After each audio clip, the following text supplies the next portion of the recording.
Imagine an investment that has basically doubled your money over the last 5 years. Yeah. Well, that is the dream, right? Right. And it holds the absolute biggest, tech titans on the planet. But there's this quiet, kind of invisible currency trick hiding right beneath the surface. Which I'd bet most people buying it probably don't even notice. Exactly. Today, we are tearing into the exact anatomy of one of the most popular ways to buy big tech and figuring out what the underlying math is actually trying to tell you. It is a perfect example of how a single financial snapshot Yeah. can tell a massive story, if you know how to read the vital signs.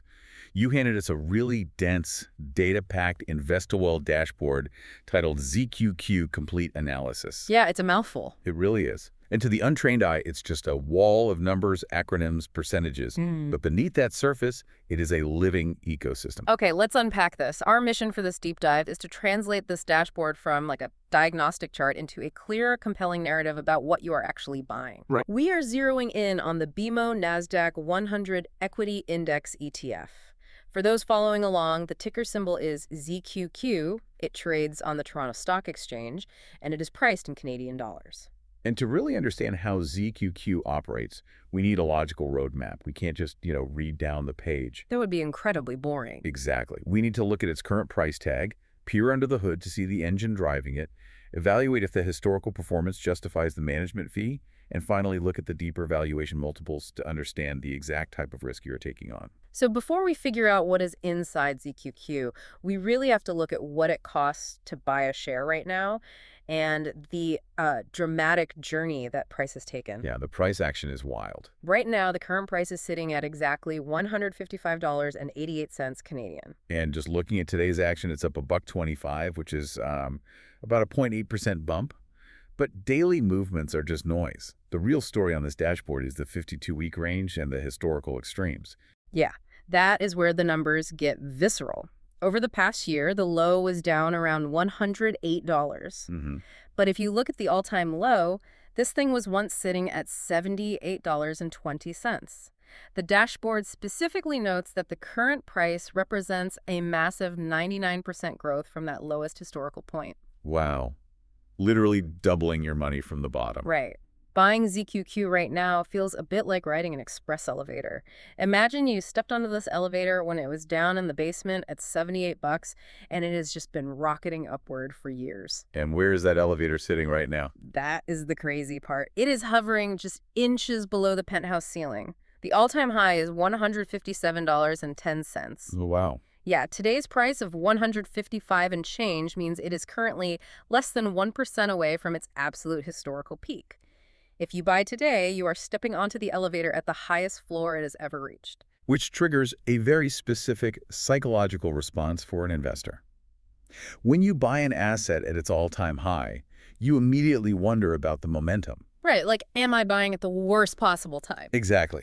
Are the elevator cables about to snap, sending you back to the basement? Or is this momentum so strong that they're about to construct a new penthouse on top of the old one? Yeah. To answer that, you cannot just look at the price chart. You have to look at the building materials. Right. If I am paying absolute premium, penthouse prices, what exactly am I buying? This brings us to the actual holdings. Let's see what's under the hood. So the dashboard tells us the underlying index is the Nasdaq 100, and it notes that it's CAD hedged, which we will definitely dissect later. But essentially, we are looking at a basket of the largest non-financial companies listed on the Nasdaq. And the dashboard lists exactly 101 holdings inside this EPF. Yeah. But in the world of index investing, a head count is meaningless without looking at the weight. It's not an equal slice of 100 companies. Exactly. And the dashboard breaks down the top 5 holdings, converted to their Canadian dollar exposure. Microsoft is sitting on the throne, making up nearly 9% of the entire fund. Massive chunk. Yeah. Apple is right on its heels at 8.5%. NVIDIA is over 6%. Amazon is exactly 5%. And Alphabet rounds out the top 5 at just under 5%. Think about the mechanics of what that means for your money. If you take $155 and buy a single share of ZQQ, nearly a third of your money is instantly concentrated into just 5 massive tech giants. Right. The performance of the other 96 companies almost becomes background noise. Which leads me to something that I absolutely have to push back on. Oh, What's that? I am looking under the ETF details section, and the source explicitly labels the fund's diversification as medium. How on earth can anyone claim this is even medium diversification? Yeah, the label's a bit misleading. Look at the sector exposure right next to it. Tech completely and utterly dominates at 58%. What's fascinating here is the disconnect between strict financial definitions and actual practical risk. Please explain, because to me, a 58% pure tech allocation plus 15% in communication and 13% in consumer discretionary, which are basically tech companies in disguise, does not sound diversified. It really doesn't. You have industrials at just 4% and healthcare at a tiny 3% sliver. You are entirely correct about the practical risk. The medium label likely comes from index construction rules. Technically, the fund crosses 5 formally defined sectors and holds over 100 distinct corporate entities. Oh, I see. Yeah, by textbook definitions, it is not a highly concentrated single sector or single stock fund. It checks the compliance boxes for medium diversification. But the gravity of those top companies completely warps the portfolio. That is exactly the mechanism at play. It's market capitalization weighting. The bigger a company grows, the larger its slice of the index becomes. Microsoft, Apple, and Nvidia have grown so astronomically massive that they create an immense gravitational pull. Right, they just suck everything else in. Exactly. If those specific companies have a terrible quarter, that tiny 3% allocation in healthcare is not going to act as a parachute. The fund will drop. You are fundamentally buying a highly concentrated technology portfolio, no matter what the diversification label says. Okay, so if we accept that this is a top-heavy, aggressive tech portfolio, the obvious question is, does taking on that massive concentration risk actually pay off? We need to look at the historical data for that. Right. We need to look at how this specific mix has performed and what the fund managers are charging you for the privilege of holding it. Let's ground this in the foundational details from the dashboard. The inception date is January 2010. Oh, wow. Yeah, that is a crucial data point. It tells you this is not a pandemic-era fad fund that got lucky during a bubble. Yeah. It has survived multiple market cycles over more than 14 years. It also carries a Morningstar rating of 4 out of 5 stars, and it commands a massive assets under management, or AUM, of 2.8 billion Canadian dollars. $2.8 billion. That is an enormous footprint of investor trust. But here's where it gets really interesting. In exchange for managing that $2.8 billion, the managers charge an expense ratio of 0.39%. Right. That is the annual fee taken out of your assets. So with a track record going back to 2010, does the performance actually justify paying nearly 40 basis points every single year? To figure out if the fee is worth it, look directly at the total returns on your dashboard. Mechanically, an expense ratio eats directly into your compound growth. But look at what this fund has generated net of those fees. The one-year return is a robust 32.1%. 32% in a single year is incredible. It is, but zoom out. The 3-year return is 42.5%, and the 5-year return is the real headline. It is up 118%. Wait, 118%. It has more than doubled your money in 5 years. If you put 10 grand in 5 years ago, you have over 21 grand today, purely in growth. And looking at the shorter trends, the momentum is still driving hard. Year to date, it's up nearly 12%. Over the last 6 months, it's up over 18%. Even the 3-month trend is pushing 9%.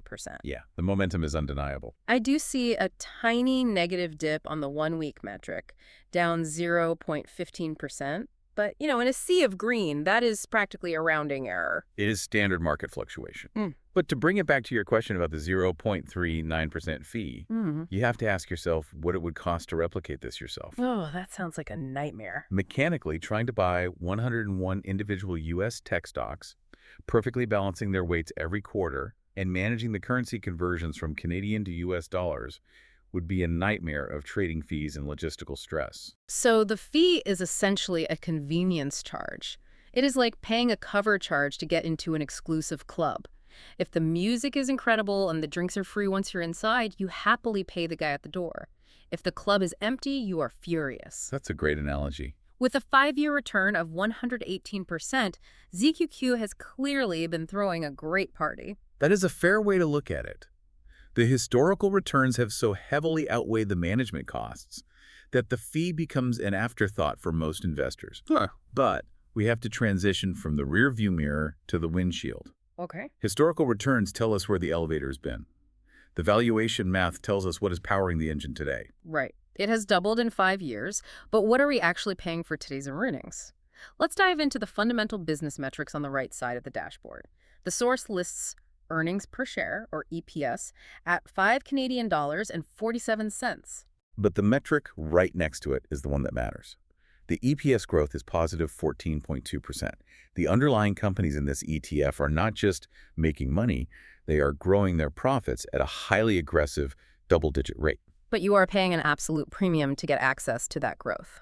Let's look at the PE ratio, the price-to-earnings ratio. The trailing PE is 28.5. The forward PC is slightly lower at 25.1. Right. I understand that PE is a fundamental metric, but walk us through the actual mechanics of what a multiple of 28 means for someone buying today. If we connect this to the bigger picture, the PE ratio is simply how much you're willing to pay today for one single dollar of a company's profit.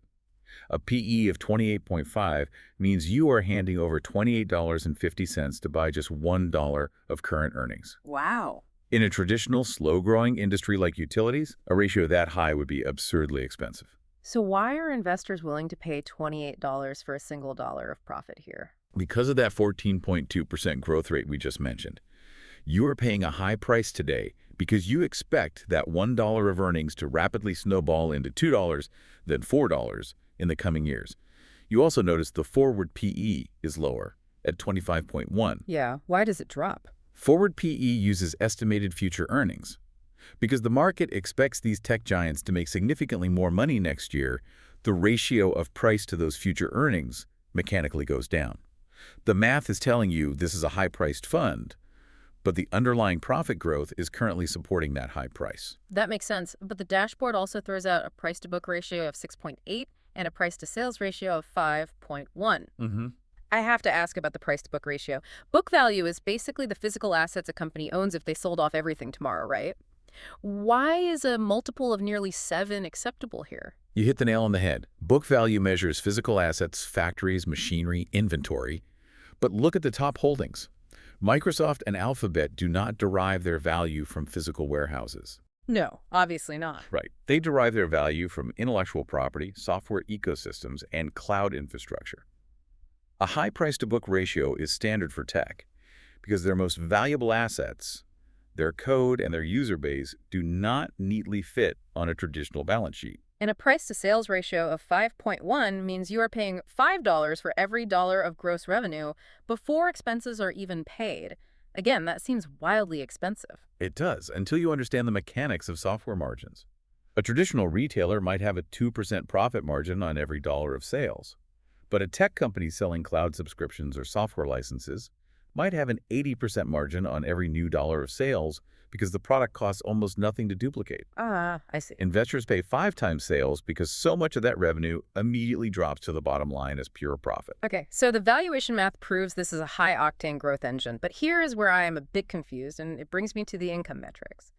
The dividend yield on this entire ETF is a tiny, microscopic 0.55%. Yeah, barely 0.5%. If the companies are making so much profit and their margins are so high, why is the dividend practically zero? Are they just hoarding all this cash under a mattress?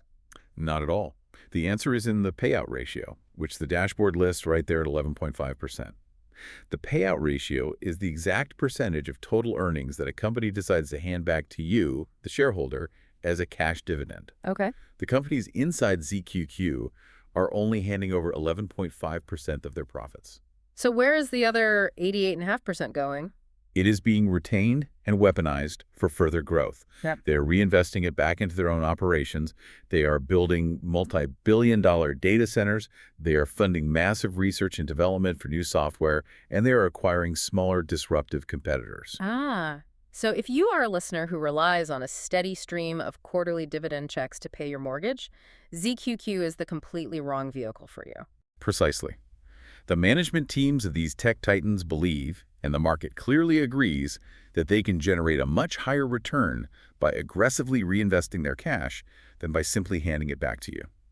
They are aiming for capital appreciation, pushing the share price higher, rather than income generation. So what does this all mean? If we step back and look at the entirety of this InvestorWall dashboard, the story is actually incredibly clear once you strip away the jargon. It really is. ZQQ is a four-star, highly trusted access point to the most dominant tech companies on the planet.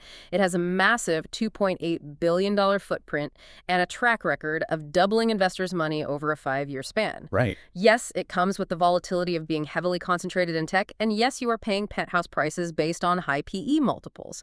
But you are paying for aggressive, double-digit earnings growth and companies that relentlessly reinvest in their own future rather than paying out dividends. That is an excellent synthesis. You have captured exactly what the fundamental numbers dictate. However, there's one final detail on this dashboard, a hidden mechanism that we have teased a few times that I want to leave you to think about. I knew we could not ignore it forever. The CAD hedge. Exactly. Look closely at the fine print under the underlying index and the performance sections. The dashboard explicitly states that the index is CAD hedged, and the performance data illustrates CAD hedged performance. We brought that up at the very beginning, but how does that actually work mechanically? I think most people just gloss over the word hedge. I know I usually do. Let's try an analogy. Is it like buying an American car, but the dealership guarantees that no matter what the exchange rate does tomorrow, your monthly loan payments in Canadian dollars will never fluctuate? That is actually a brilliant way to explain the mechanism. They are taking the stress of the border exchange completely off your plate. Think about the underlying reality of ZQQ. You are holding Canadian dollars, but the companies you are buying, Apple, Amazon, Nvidia, operate and are valued primarily in US dollars. Right, they trade on the American Nasdaq exchange. Correct. So imagine a scenario where the US tech stocks have a phenomenal year and go up 10% in value. But simultaneously, the US dollar weakens significantly and drops 10% against the Canadian dollar. Oh, I see. If the stock goes up 10%, but the currency it is priced in drops 10%, they cancel each other out. As a Canadian investor, I would essentially make 0% return, even though the tech companies had a great year. Exactly. That is the vulnerability of buying foreign assets. Your return is dictated by two entirely separate variables, the performance of the company and the performance of the currency. Interesting. The fund managers for ZQQ use a CAD hedge to sever that second variable. Mechanically, they use financial instruments called forward contracts to lock in the exchange rate. They are actively neutralizing the currency risk. So when we look at that 118% 5-year return on the dashboard, we're looking purely at the success of the tech companies, totally isolated from whatever the US and Canadian dollars were doing to each other over that half-decade. Exactly. And this raises an important question for you to explore on your own as you review your own portfolio. How much of your current investments are exposed to invisible currency fluctuations? That's a great question. It is incredibly easy to get blinded by the glow of the tech sector. Everyone wants to talk about software sales and server chips and completely forget the underlying plumbing that translates those foreign profits into your local wealth. Right. A hedge protects you when the foreign currency drops. But remember the flip side. It also means you miss out on extra gains if the US dollar spikes. It is a complex layer of financial engineering sitting right beneath the surface of this dashboard. That is a phenomenal insight. It completely changes how you look at the performance numbers. It is not just about the stocks, it's about the structural mechanism delivering those stocks to you.